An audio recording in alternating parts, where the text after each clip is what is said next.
पंजाब के सलामतपुर गांव में दोस्तों एक रात पहले सब कुछ सही था, लेकिन सुबह होते ही आधे से ज्यादा गांव एक दूसरे के खून का प्यासा बन गया। किसी को समझ नहीं आ रहा था क्या हो गया, कि वो जिसे मार रहे हैं वो उसका अपना है या पराया, कुछ पता नहीं चल रहा था। तो चलिए शुरू करते हैं ये बेहतरीन ज़ॉम्बी स्टोरी फुल देसी टच के साथ। वेलकम डियर रॉकेट्स, कैसे हैं आप सभी। आज हम देखने वाले हैं ज़ॉम्बीलैंड। तो कहानी की शुरुआत में 2032 का चंडीगढ़ शहर दिखाया जाता है, जहां किसी तरह के एपोकलिप्स के कारण सब खत्म हो चुका है। सब जगह बस सन्नाटा और बर्बादी ही छाई हुई है दोस्तों। इसके बाद सीन कट होकर 5 दिसंबर 2025 की टाइमलाइन पर आता है, जहां सलामतपुर गांव के काम से घर की एक लेडी अपने भैंस का दूध निकालकर अंदर जाती है। तभी उस दूध को उसका छोटा बेटा पी लेता है और पता नहीं दोस्तों, पीने के बाद अचानक उसको क्या हो जाता है, उसकी नाक और मुंह से खून आता है। जमीन पर वो अजीब अजीब तरह से तड़प रहा होता है। तभी उसकी माँ उसको इस हालत में देखकर दंग रह जाती है कि क्या हो गया। लेकिन माँ की आवाज सुनकर वो बच्चा तेजी से उल्टा उनके ऊपर हमला कर देता है। साथ ही वो अपनी माँ को जैसे कोई जानवर होता है ना, इस तरह काट खाता है, जिससे वो भी अपने बेटे की तरह ही खून की प्यासी हो जाती है। और ये सब देखकर हम समझ पाते हैं कि ये सब एक ज़ॉम्बी वायरस की वजह से हो रहा है, जो सभी को ज़ॉम्बी में बदल रहा है दोस्तों। इसके बाद हमें दिखाया जाता है कि दुनिया की जब शुरुआत हुई थी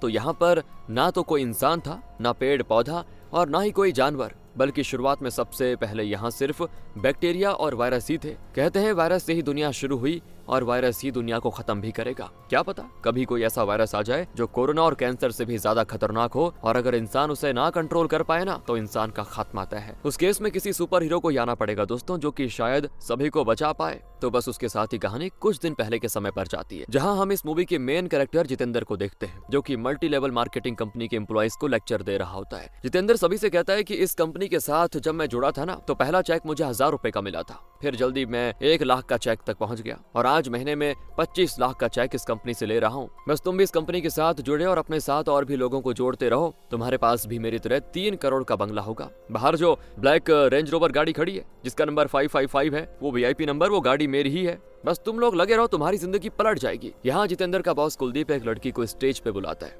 जो कि इनके डायमंड पोजीशन पर पहुंच चुकी है। वो लड़की कहती है कि पहले मैं हाउसवाइफ थी, मेरे पति और उनके घर वाले हमेशा यही सोचते थे कि मैं जिंदगी में कुछ नहीं कर पाऊंगी और हमेशा घर के झाड़ू पोछे में लगे रहूंगी। फिर मैं इस कंपनी से जुड़ी और मेरी कमाई आज मेरे पति से कई गुना ज्यादा है। तो कुलदीप उससे पूछता है कि फिर क्या हुआ। तो जितेंद्र उससे माइक लेके बोलता है, फिर होना क्या था, ये बोलने लगी। बस ऐसी छोटी मोटी कॉमेडी के साथ सीन आगे बढ़ता है। जितेंद्र वहाँ सभी से मिलने के बाद रेंज रोवर से कुलदीप के साथ कर निकल जाता है। हाँ, वो गाड़ी किराए की थी दोस्तों, तो ड्राइवर इन दोनों को इनकी बाइक के पास छोड़कर चला जाता है। और यहाँ हम जितेंद्र और कुलदीप का असली हाल देखते हैं। जितेंद्र ने तो कोट पैंट भी बड़ी मुश्किल से लिया था, हर सेमिनार के लिए उसको ड्राई क्लीन करवाने के लिए भी पैसे नहीं होते। तो जितेंद्र कुलदीप से कहता है कि मेरा पहला चेक आज तक नहीं आया सर, जबकि मैं आपके कहने पर सिर्फ ये मोटिवेटिंग स्पीच देता रहता हूँ। तो कुलदीप कहता है कि अबे तुम अभी तक सिर्फ 3 लोगों को ज्वाइन करवाए हो, कुल 18 मेंबर चाहिए। हर किसी से 18 लोगों को ज्वाइन करवाओ, मेहनत करो, उसके बाद तुम भी प्लेटिनम पोजीशन पे पहुंच जाओगे, तब तुम्हारे भी दिन पलट जाएंगे, बता रहा हूँ। सही है यार। यहाँ कुलदीप के कहने पर दूसरों को झूठ बोलकर मोटिवेट करने वाला जितेंद्र खुद भी मोटिवेट होकर खुश हो जाता है, बताओ यार। लेकिन उससे भी पता था कि यही वजह है कि उसका फोन ना तो उसके घर वाले उठाते हैं, ना ही रिश्तेदार, क्योंकि वो सभी से बस यही बात करता है कि तुम मेरे साथ जुड़ जाओ, मेरे साथ जुड़ जाओ, और इसीलिए सभी ने उसका नंबर ब्लॉक करके रखा होता है। जिसके बाद हमें कहानी के अगले किरदार को दिखाया जाता है, कोको। कोको ऐसे तो कुलदीप की गर्लफ्रेंड है दोस्तों, बड़े घर से है, उसके पिता की अपने गाँव में बहुत चलती है। लेकिन कोको को के ड्रामा बड़ा पसंद होता है। वो अपना मेकअप से लेकर डिश तक सब कुछ कोरियन ही करती है। शायद इसीलिए के ड्रामास की दीवानी होने की वजह से उसे जितेंद्र जैसे लूजर से प्यार है। खैर, कोको जितेंद्र को कॉल करती है और उससे कहती है कि सुनो, तुमने मेरा भेजा हुआ के ड्रामा और ट्रेन टू बुसान मूवी देखी क्या। तो जितेंद्र कहता है कि आज सेमिनार था, इसलिए नहीं देख पाया, बस देखना शुरू करता हूँ। तो कोको कहती है तुम मुझे कुछ देर में आकर मिलो प्लीज, मैं बस पार्लर से निकलने वाली हूँ। अब जितेंद्र कोको से मिलने जा ही रहा होता है, तभी उसे गोल्डी देख लेता है। असल में जितेंद्र ने गोल्डी से 1 साल पहले 50,000 उधार लिए थे, जो कि अब ब्याज जोड़कर पूरे 90,000 हो चुके हैं। तो बस गोल्डी उसको आज पकड़कर अपना पैसा वसूलना चाहता है, क्योंकि इस जितेंद्र ने अभी तक एक फूटी कौड़ी नहीं दी उसको। जितेंद्र को पता चल जाता है दोस्तों कि गोल्डी उसका पीछा कर रहा है, तो वो तेजी से बाइक भगाता है। इसमें जितेंद्र की बाइक की टक्कर भी हो जाती है, मगर वो किसी तरह गोल्डी को चकमा देकर वहां से भागने में कामयाब हो जाता है। इसी बीच कहानी एक तबीले पे जाती है, जहां काफी तेजी से भैंसें अचानक से मर रही हैं दोस्तों।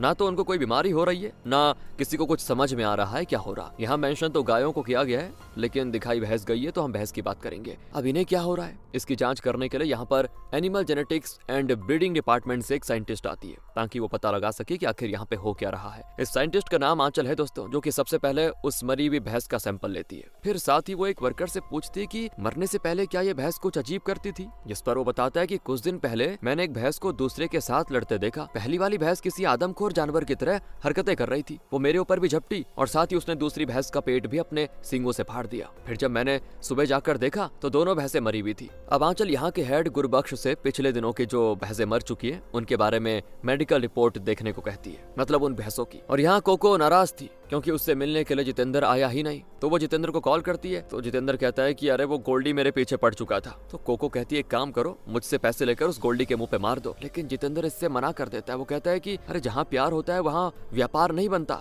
मैं तुमसे नहीं ले सकता पैसे। तो कोको कहती है तुम ना तो कुछ करते हो और सारा का सारा दिन यूं ही घूमते रहते हो, तो आज रात में मुझसे मिलने मेरे गांव आ जाना, क्योंकि मेरी बुआ जो कि दिन रात मुझे ताने देती रहती है ना, उन्होंने मेरा रिश्ता गांव के सरपंच के बेटे सोशा से तय कर दिया है और वो जल्दी मुझे ब्याह करके लेके जाएगा, देखते रह जाओगे फिर। इतना कहकर वो कॉल काट देती है। इसके बाद रात में हम जितेंद्र के घर उसके दो दोस्तों को देखते हैं, राजवीर और तजवीर। ये दोनों जितेंद्र के साथ दारू पीने के लिए आए हुए हैं दोस्तों, क्योंकि आज रात को जितेंद्र को कोको से मिलने नहीं जाना, इसीलिए गम में है वो। और यहाँ जितेंद्र की छत पर हम जिमी नाम के एक बच्चे को देखते हैं, जो कि जितेंद्र के पड़ोस में रहता है और साथ ही वो दिन भर फोन में ज़ॉम्बी गेम खेलता रहता है। साथ ही मैं आपको बता दूं कि इस जितेंद्र के गांव का नाम है सलामतपुर। इसी बीच कोको का फोन आता है, जो कि जितेंद्र का वेट ही कर रही थी, लेकिन जितेंद्र को तो लगा कि कोको मुझसे गुस्सा हो गई है और इसीलिए वो खुद गया ही नहीं उससे मिलने। तो यहाँ कोको कहती है कि अब तू आना ही मत, ना तो ये देखने की मैं गुस्सा हूँ और ना ही ये देखने की मैं क्या कर रही हूँ, मैं जिंदा हूँ या नहीं मत आना। अब इस लड़की ने पहले कहा था कि तुम मुझसे मिलने ना आना, और जब जितेंद्र उससे मिलने नहीं गया तो वो उल्टा गुस्सा हो गई। अब दोस्तों इस लड़की से तो ये जितेंद्र भाई पागल हो जाता है। खैर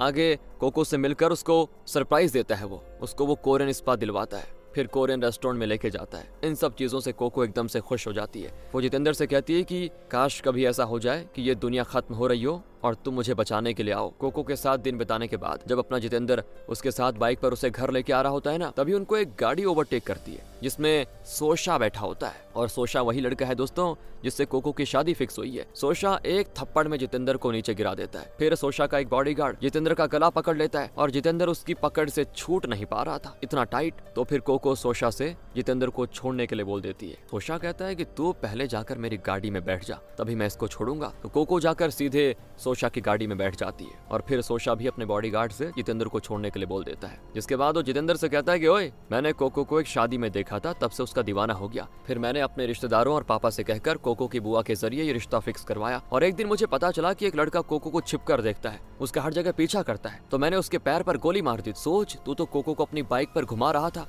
तेरा मैं क्या हाल करूंगा। दोस्तों सोशा जितेंद्र को धमकी देकर छोड़ तो देता है और फिर वो कोको को लेकर जाकर उसके घर छोड़कर साथ ही कोको के पिता को सब कुछ बता देता है। फिर वो क्या करते हैं, कोको को एक कमरे में बंद कर देते हैं और सोशा कोको का फोन भी लेके जाता है ताकि वो जितेंद्र से बात न कर पाए। फोन पर लगातार जितेंद्र कॉल कर रहा होता है और बार बार उसका कॉल आता देखकर सोशा गुस्से में फोन उठा लेता है और कहता है कि आज तुझे छोड़ दिया बेटा, लेकिन आज मैं तेरे गांव आकर तेरे सर पे गोली मारूंगा। अब यहाँ जितेंद्र भी गुस्से में कहता है कि तुम मुझे कम समझते हो क्या, तुम आओ तो सही मेरे गांव, जरा तुम्हें देखूं मैं। इस पर सोशा कहता है कि ठीक है बेटा, कल सुबह आता हूँ, कल का दिन तेरा आखिरी दिन होगा, देख अब जिसको बुलाना है बुला ले। जितेंद्र ने कमिटमेंट तो कर दी थी दोस्तों, लेकिन वो डरा हुआ भी होता है कि वो क्या करेगा अगर सच में सोशा वहाँ पे आ गया उसको पीटने के लिए। कहानी वापस आंचल की तरफ शिफ्ट हो जाती है, जो कि गुरुबख्श से बताती है कि देखो जो भी भैंसें मर चुकी है उन सभी के नर्वस सिस्टम में मुझे एक ऐसा फंगस मिला जो कि मकड़ियां और जंगली चींटियों में पाया जाता है। साथ ही सभी मरी हुई भैंसों में ऑक्सीटोसिन की मात्रा बहुत ही ज्यादा है। अब जाहिर है दूध ज्यादा हो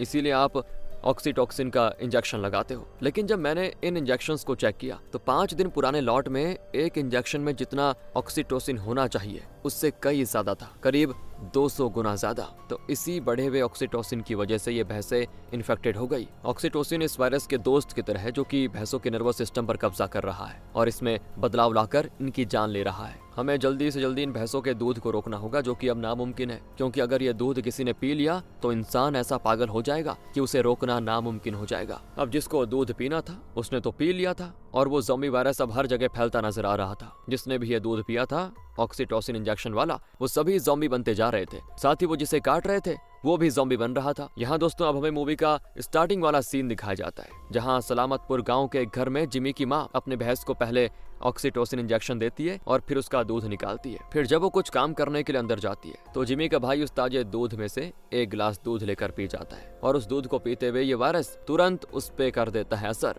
पहले उसके नाक और मुंह से खून आता है, फिर उसके बाद वो पूरी तरह ज़ॉम्बी बनकर अपनी माँ को काट खाता है। और इस समय जिमी ऊपर ज़ॉम्बी का मोबाइल गेम खेल रहा था दोस्तों। तभी उसकी नजर अपने भाई पर पड़ती है, जिसे जब जिमी देखने जाता है तो उसका भाई उसके पीछे पड़ जाता है। जिमी छत पे जाकर किसी तरह अपने भाई को रोकने की कोशिश तो करता है, लेकिन जिमी का घर जितेंद्र के घर के पास ही था। तो जितेंद्र जब जिमी के भाई को देखता है तो उसे कुछ अजीब लगता है। फिर जब वो जिमी के भाई के पास जाकर देखता है तो उसको देखकर उसकी हालत खराब। उसको समझ नहीं आ रहा था कि वो क्या करे, इसीलिए जिमी के कहने पर वो जिमी के भाई को एक पिंजरे में बंद कर देता है। फिर ये लोग नीचे आते हैं, जहाँ जिमी की माँ जितेंद्र पे अटैक कर देती है। जितेंद्र तो उसको धक्का देकर जिमी के साथ बाहर भाग जाता है। तो वहाँ तो दोस्तों ये वायरस हर किसी पे फैल चुका था। पूरा गांव एक दूसरे को पकड़कर काट और चबा देता है। ये मंजर देखकर जितेंद्र की हवा टाइट हो जाती है। इन सभी के बीच से बचते हुए जितेंद्र जिमी के साथ एक ट्रैक्टर पर बैठकर यहाँ से निकलने की कोशिश करता है, जिस दौरान वो समझ चुका था कि अगर उसे किसी ज़ॉम्बी ने काट लिया तो वो भी उनकी तरह हो जाएगा। लेकिन इससे पहले जितेंद्र भाग पाता, उसका रास्ता सोशा आके रोक देता है, जो कि जितेंद्र के वादे के मुताबिक मारने के लिए आ गया था उसको।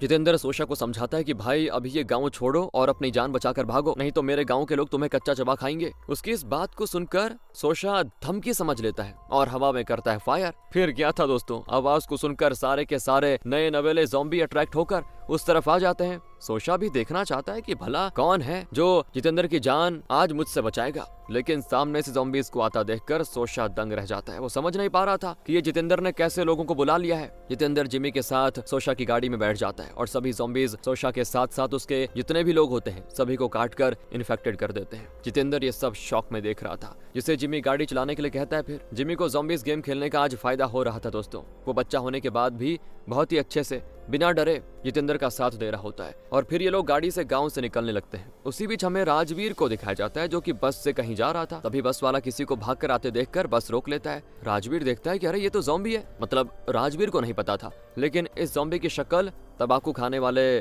उस मुकेश की तरह थी दोस्तों। तो राजवीर समझ गया था कि इससे डरना चाहिए और ये मुकेश वाला ज़ॉम्बी बस पर चढ़कर सभी को काटने लग जाता है। तो राजवीर किसी तरह उससे बचकर बस से बाहर निकलता है और सभी ज़ॉम्बी से बचते बचते वो एक कमरे में जाकर छिप जाता है। दूसरी तरफ जितेंद्र की गाड़ी भी एक जगह फंस गई थी, तो वो भी जिमी के साथ ज़ॉम्बी से भाग रहा होता है। उसने अपने दोस्त राजवीर को उस कमरे में जाते देख लिया था, तो जितेंद्र उस कमरे के चक्कर लगाते हुए राजवीर को आवाज देता है। तो राजवीर दरवाजा खोलकर उनको अंदर बुला लेता है। इसके बाद ये लोग खिड़की और दरवाजे बंद कर देते हैं। अब इन दोनों को समझ नहीं आ रहा था कि ये है क्या हो चुका है लोगों को। तब इनको जिमी समझाता है, वही बच्चा, कि ये ज़ॉम्बीज़ हैं। जिस तरह कोरोना वायरस फैला था और 2 लॉकडाउन तक चला था, उसी तरह ये ज़ॉम्बी वायरस है, जो कि अगर 2 घंटे भी चला तो सब खत्म हो जाएगा। अभी भी जितेंद्र को समझ नहीं आता, तो Jimmy Train to Busan movie का नाम लेता है। तब ये सुनते ही जितेंद्र कहता है कि काश मैंने कोको की भेजी हुई वो मूवी देखी होती, मुझे आज उसके बारे में पता होता। नहीं तो इसके साथ ही जितेंद्र को कोको की याद आती कि अरे वो कहाँ होगी। अभी जिमी के पास फोन था तो वो कोको को कॉल करना चाहता था, मगर कोको का फोन तो उस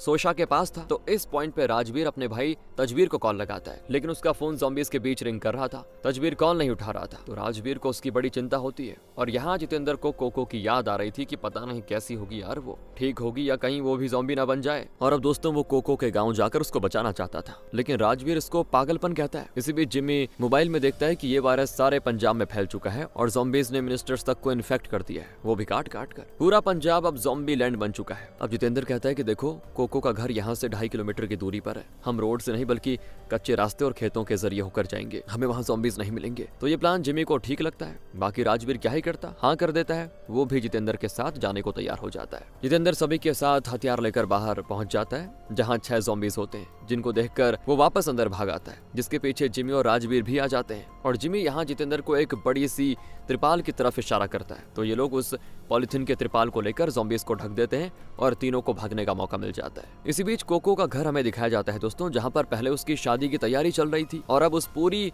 बड़ी सी कोठी के चारों तरफ ज़ॉम्बीज ही ज़ॉम्बीज हैं। ये तीनों अब खेत के रास्ते से आगे बढ़ रहे होते हैं, जहाँ कुछ दूर जाने पर इन्हें सामने के खेत पर कुछ लोग शांति से बैठे नजर आते हैं, तो ये लोग प्यास की वजह से उन्हें नॉर्मल समझकर उनसे चिल्लाकर पानी मांगते हैं। मगर ये सभी ज़ॉम्बीज थे जो कि आवाज को सुनते ही उन पे हमला कर देते हैं। एक बुजुर्ग ज़ॉम्बी तो राजवीर के हाथ पे काट ही लेता है, लेकिन उसके अच्छा हुआ दांत नहीं थे तो राजवीर बच गया, लेकिन बाकी के ज़ॉम्बीज तो बुरी तरह टूट पड़ते हैं। ठीक उसी वक्त वहाँ पे बुलेट पर आंचल की एंट्री होती है, जो कि एक शॉट गन से एक ज़ॉम्बी का सर उड़ा देती है और बाकी के ज़ॉम्बीज को कुल्हाड़ी से मार देती है। फिर जब वो बुजुर्ग ज़ॉम्बी को मारने आगे बढ़ती है तो जितेंद्र उसको रोक लेता है और कहता है कि इसके दांत नहीं है, कुछ नहीं करेगा। ये लोग उस ज़ॉम्बी को बांध देते हैं दोस्तों। अब आंचल को देखते राजवीर को उससे प्यार हो जाता है, तो वो आंचल से उसका परिचय पूछता है, जिस पर आंचल इनको बताती है कि ये वायरस क्या है, किस वजह से फैला, और वो अभी चंडीगढ़ जा रही है हेडक्वार्टर में बताने, क्योंकि वही जानती है कि ये वायरस आखिर है क्या। साथ ही वो बताती है कि ज़ॉम्बीज किसी भी आवाज की तरफ तुरंत अट्रैक्ट होते हैं, जब ये अकेले होते हैं तो शांत हो जाते हैं, जैसे ये लोग शांत थे। बाकी ये वायरस उन सब में है जिन्होंने भी पिछले 4-5 दिनों में दूध पिया हो। ये सुनकर राजवीर जितेंद्र से कहता है कि अच्छा हुआ हम लोग दारू पीते हैं भाई, बच गए। और राजवीर भी आंचल से बताता है कि ये लोग जितेंद्र की गर्लफ्रेंड कोको के पास जा रहे हैं उसे बचाने के लिए।